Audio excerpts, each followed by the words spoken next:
أعوذ بالله من الشيطان الرجيم بسم الله الرحمن الرحيم الذين يقولون ربنا إننا آمنا فاغفر لنا ذنوبنا وقنا عذاب النار الصابرين والصادقين والقانتين والمنفقين والمستغفرين بالأسحار شهد الله أنه لا إله إلا هو والملائكة وأولو العلم قائما بالقسط لا إله إلا هو العزيز الحكيم صدق الله العظيم. Alhamdulillah pemirsa, kita ketemu lagi. Saya lagi senang pakai baju ini nih sama jaket nih. Demen aja gitu. Makasih buat yang memberi kita punya jaket nih. Ini pengasih dari orang atas izin Allah SWT. Ntar kalau saya udah gak demen, saya bagi deh, lelang. Ustadz, gak bener tuh, masa nunggu gak demen? Iya juga ya. Iya. Ya udah dah, kalau emang mau mention saya di @yusuf_mansur. Yang mau jaket ini silakan, saya tawarin lelang. Ya, kita mulai lelang dari angka 100 juta. Yang mau jaket saya 100 juta, duitnya kita buat nambahin untuk percetakan Al-Quran. Hari ini kita akan membahas tentang al-munfikina, bersedekah. Saudara, mari kita langsung lihat. Memang kadang-kadang ya, prinsip dasar yang al-munfikina nih. Oh, kemarin saya salah baca ya. Al-qanitina itu yang ke-6. Al-munfikina ini barulah yang ke-7. Nah, kadang-kadang prinsip dasar al-munfikina ini membuat saya dan sebagian para pecinta sedekah emang gak bakal lama punya barang. Tapi asik gitu. Cuman pemirsa jangan celamitan. Mentang-mentang kita bilang nggak bakal lama punya barang, giliran saya tausiah langsung dan megang-megang jaket.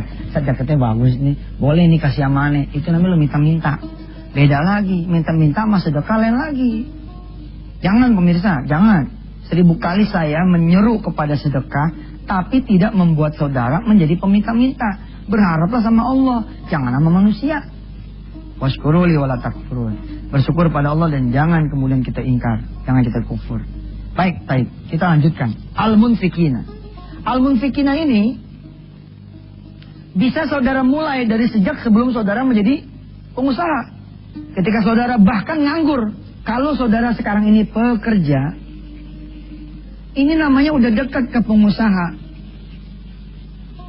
Apa pasal? Ya pengalaman dong. Nggak boleh juga saudara jadi pengusaha nggak ada pengalamannya. Kenapa ya? Kalau saudara menjadi calon franchisor satu merek dagang tertentu, lalu saudara dibanting, punya duit sekian miliar, tapi pelatihannya apa? Saudara menjadi apa? Menjadi cleaning service kan? Saudara bersihin toilet, bersihin meja, padahal saudara calon owner.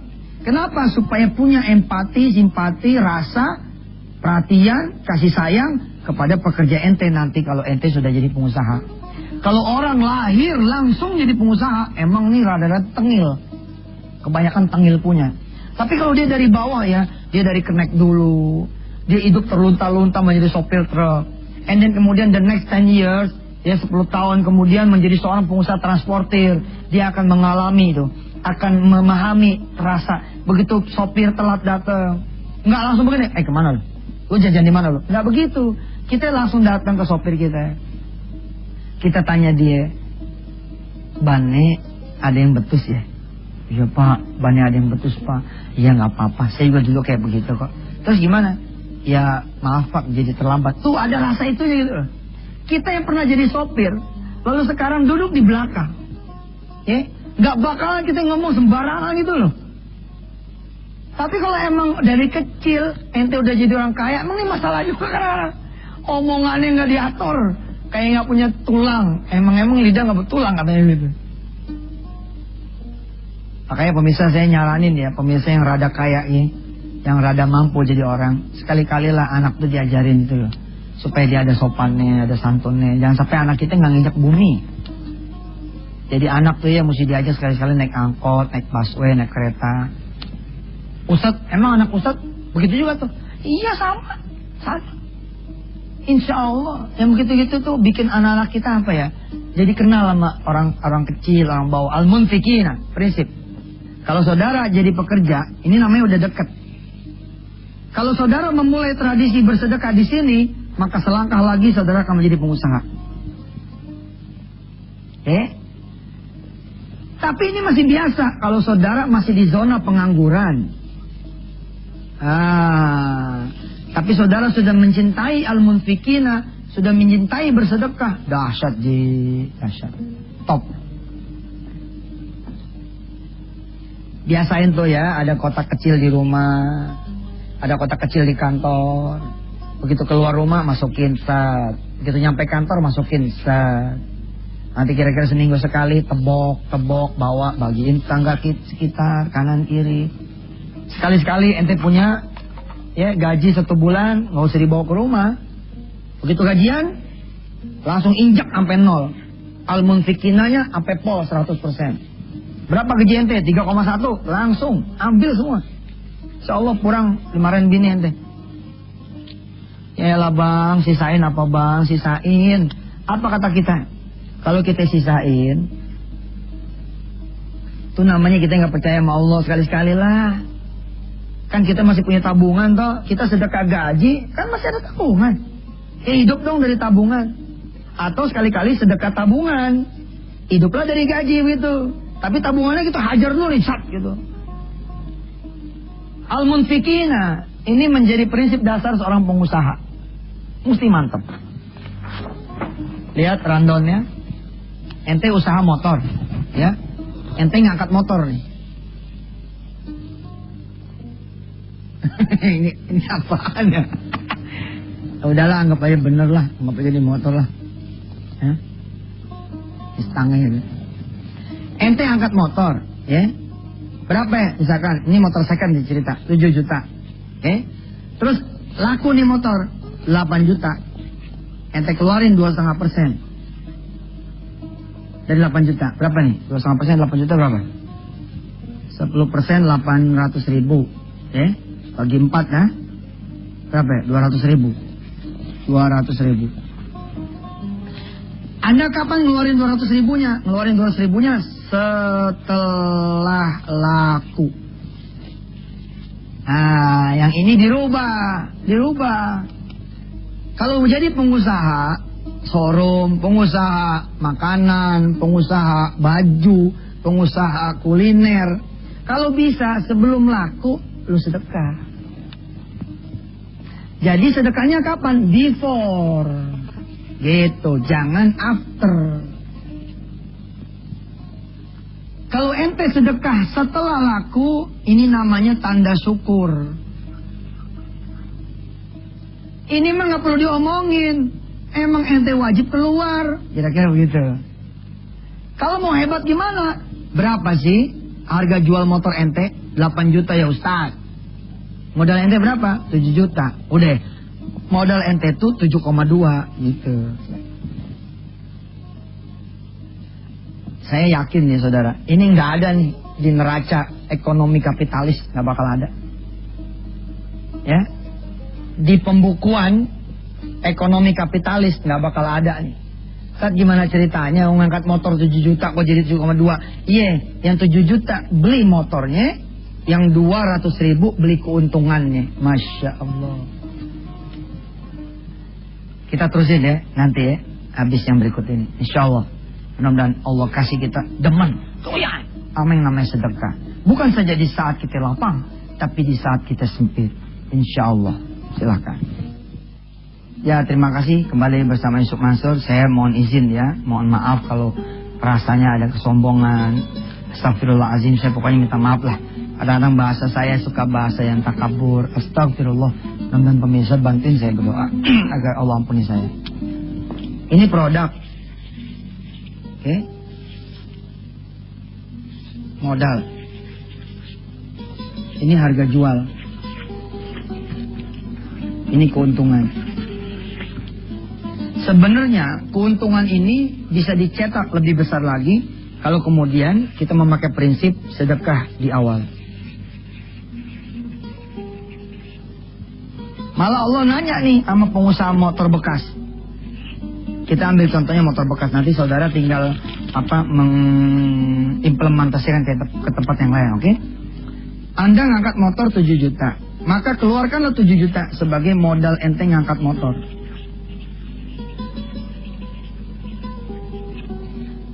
Lalu ente nanya sama diri ente sendiri, ente mau jual berapa sih? Lalu ente bilang, ane mau jual 8 juta Ustaz. Oke, 2,5% dari 8 juta berapa? 200 ribu Ustaz. Ya udah, tambahin 200 ribunya untuk beli keuntungan. Kalau ente keluarin 200 ribu, berapa keuntungan yang bakal ente cetak? Sekurang-kurangnya 1 juta. Nanti begitu udah ketemu 1 juta, ya toh? Keluarin lagi sedekah ente 2,5% lagi misalkan. Nggak bakal rugi juga kok. Al-munfikina. Ente menjadi orang yang ahli bersedekah. Al-munfikina. Masya Allah. Pengusaha mana di dunia ini yang tidak ahli bersedekah? Nggak mungkin. Pengusaha-pengusaha yang gede-gede, insya Allah dia akan rajin bersedekah. Dan dia memakai sedekah sebagai ilmunya. Kita nggak ngomong pengusaha yang korupsi ya. Kita nggak ngomong pengusaha yang nyogok, nggak. Kita lagi lempeng ini. Tadi insya Allah ketemu pembahasannya. Ini dia pemirsa. Makanya saya belajar dari seorang kawan saya yang Chinese ya. Saya belajar. Dia ngangkat mobil nih 60 juta. Dia panggil tuh stafnya. Gua mau jual mobil gua nih 70 juta. Dia siapin 1 juta. Saya ya Yusuf Mansur muda waktu itu. Ini begitu nih cerita ya. Saya mengamati tuh. Dia belum untung udah keluar 1 juta. Saya tanya sama Cina, kenapa engkau keluarin 1 juta? Kan belum untung. Mestinya kan kalau 70 juta kan ada split berapa ya? 10 juta toh? Nah yang 10 juta ini kata si Cina ini, aneh kaliin, gue kaliin 10%. Jadi 1 juta. Nah 1 juta ini buat narik yang 10 juta. Jadi sebenarnya keuntungannya berapa, itu bukan ditentukan semata-mata karena modalnya berapa. Lalu yang laku berapa? Tidak. Tapi ditentukan salah satunya adalah lewat al-munfikin. Kayak kemarin kan kita belajar prinsip yang ke-6. Dengan al-qonitina, seorang tukang es tiba-tiba punya untung dia 20 juta rupiah. Dari Allah Subhanahu wa Ta'ala. Padahal ya dagangan esnya nggak nyampe 500 ribu dia punya modal. Cerita modal bergulirnya ya. Cerita alpuketnya, cerita nanasnya, cerita mangganya, bukan cerita gerobak. Apalagi ditambah dengan al-munfikina, Allahu Akbar. Apalagi ente saat ini pengusaha yang lagi minus. Ente punya berapa mesin percetakan? Punya 7 mesin percetakan atau 3 mesin percetakan. Tapi ente posisi lagi minus 3 miliar. Percaya omongan aneh. Ente kalau begini posisinya, apalagi sepi, lagi proyek, kerjaan sepi. Ini 3 bisa jadi 1 loh. Yang 2 ente jual buat hidup. Kalau bisa jangan ente jual buat hidup, tapi ente jual buat sedekah. Buat hidup juga, tapi hidupnya orang lain. Cakep. Segmen ketiga nanti kita akan perdalam tentang al-munfikina.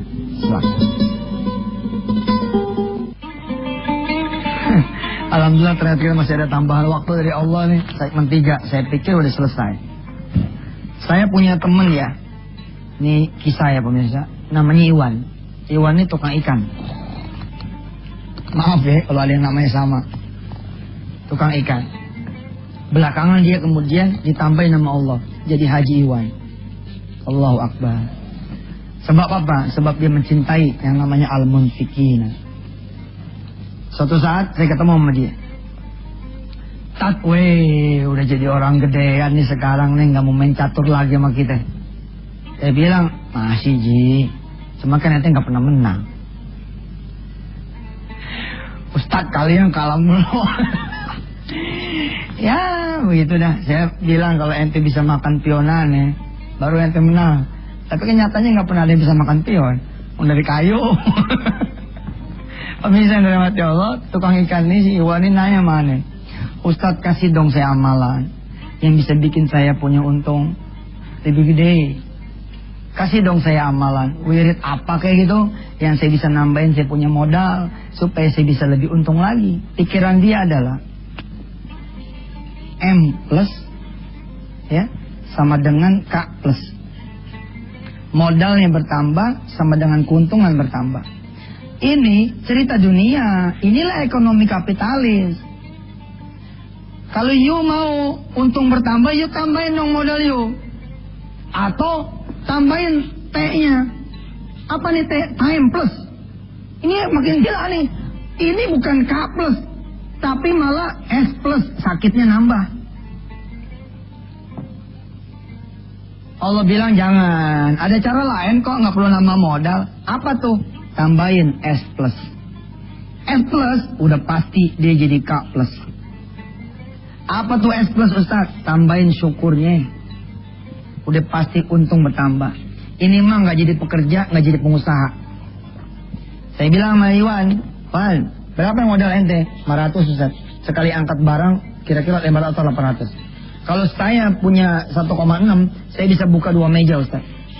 Kalau 1 meja saya punya untung kira-kira 50.000 bersih, maka 2 meja adalah 100.000. Saya bilang, Wan, yang begini nih, kita kayak nggak punya Allah aja, Wan. Gimana kalau nggak usah ente tambahin meja, ente nggak usah tambahin modal, tapi ente punya keuntungan bahkan lebih dari ini. Gimana caranya, Suf? Caranya, sebelum ente bawa ikan, kalau ikan tuh datangnya dia pagi ya, kira-kira jam 2:30, jam 3 dia udah berburu ikan tuh. Saya bilang, Wan, ente bawa salin, ente bawa salin. Aneh begitu dulu, waktu aneh jadi tukang antar ayam, yang membedakan aneh dengan yang lain. Insya Allah ini mudah-mudahan bukan riya ya, tapi ngajar. Yang lain tuh nggak bawa salin, aneh bawa salin. Bawa buat ini, bawa buat apa? Sholat. Aneh bilang sama Jiwan, waktu itu belum haji. Bawa itu kain, bawa itu baju koko. Ente sholat dah, subuh. Bilang sama Allah. Nah ini namanya tambahin syukurnya. Jangan sampai jadi pedagang, ente lupa sholat. Terus sedekah dah. Dia bilang sedekah bagaimana? Orang gak sedekah aja. Aneh cuma punya untung gocap, gimana ada sedekah? Wan, jajal dulu. Gak mungkin Allah meleset bohong. Kalau ente pada menuhin ini termasuk al-munfikina, maka ayat 14-nya punya ente, 15-nya juga punya ente. Dunia akhirat akan Allah bagi. Ternyata benar pemirsa. Dia malamnya sedekah tuh 5.000. Paginya, siang menjelang tutup zuhur, itu ada yang minjem motor. Begitu pulang, apa katanya anak muda? Bang, makasih ya. Ini motornya, ini kuncinya, udah saya isiin bensin penuh. Dari situ aja dia udah untung dong. Apalagi katanya orang, ini STNK-nya, ini buat anggap aja sewa motornya. Berapa? Gocap. Allahu Akbar. Al-munfikin. Besok kita belajar prinsip yang terakhir. Dari 8 prinsip menjadi seorang pengusaha. Wal mustaghfirina bil ashar. Apa itu? Ini paling susah. Ini diantara yang paling susah, makanya ditaruhnya di belakang. Yakni beristighfar di waktu sahur. Ternyata menjadi seorang pengusaha yang sukses dunia dan dicintai sama yang punya dunia, nih, mesti lapor, ngadep sama Allah di waktu sahur. Allah karim.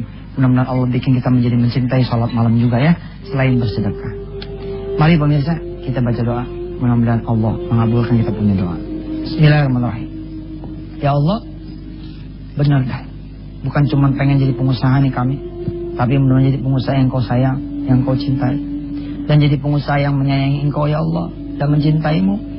Juga menjadi pengusaha yang sayang dan disayangi sama Rasulmu. Menjadi pengusaha yang mencintai Rasulmu dan dicintai oleh Rasulmu. Jadikan kami pengusaha yang tidak membuat kami lupa diri kepadamu ya Allah.